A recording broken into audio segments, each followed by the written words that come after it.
முருகர் 9 கிரகங்கள் 27 நட்சத்திரம் சேர்ந்து ஒரு பக்தனுக்கு என்ன கர்ம சோதனை கொடுத்தாலும் அந்த முருகர் மாத்துவார். ஏன்னா படைக்கும் தொழில முருகர் செஞ்சதுனால அந்த படைக்கும் தொழில எப்படிலாம் என்னென்ன ரூல்ஸ் அண்ட் ரெகுலேஷன் மீறலாம், என்னென்ன ரூல்ஸை மாற்றி அமைக்கலான்ற வித்தை முருகர் பெருமானுக்கு தெரியும். அதனால தான் தன் பக்தர்களுக்கு அவர் வள்ளி வரப்பிரசாதங்களை வழங்குறார். ஒருத்தனோட கர்மா எவ்வளவு மோசமா இருந்தாலும் வந்த உடனே முதல்ல அவருக்கு சோதனை கொடுத்துருவார். கண்ணீர் விட்டு அழற அளவுக்கு சோதனை கொடுத்தோடனே அவன் கண்ணீர் கர்மா கரையும். கண்ணீர் வந்தாலே அந்த சோதனை கொடுத்து கர்மாவை தீர்த்ததுக்கு அப்புறம் தான் முருகர் அவனுக்கு எல்லா வரங்களையும் கொடுப்பார்.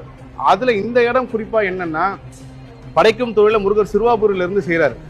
இந்த இடத்துல என்ன முருகர் பிரம்மாயிட்ட சொல்லியிருக்காருன்னா, இனி என் பக்தர்கள் யார் வந்தாலும் அவங்களுக்கு நீ விதியே சரியா தான் எழுதணும், எந்த தவறாவும் எழுதக்கூடாது, தவறா எழுதப்பட்டு இருந்தாலும் என் பக்தனா இருந்து அவனுக்கு மாற்றி அமைக்கணும்னு சொல்லி முருகர் உத்தரவு போறாரு. அதுக்கேற்ற மாதிரி பிரம்மாவும் சரின்னு சொல்றாரு.